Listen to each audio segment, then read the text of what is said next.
Another new feature introduced in Angular 16 is the automatic mapping of route parameters, that is route params. Before Angular 16, when we wanted to retrieve the route params, it was mandatory to inject the activated route service to retrieve the URL parameters associated data.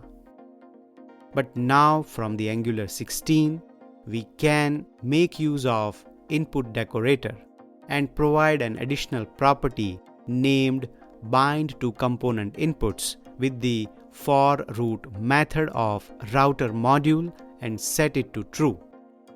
Once the functionality is activated, it allows us to retrieve the route params automatically.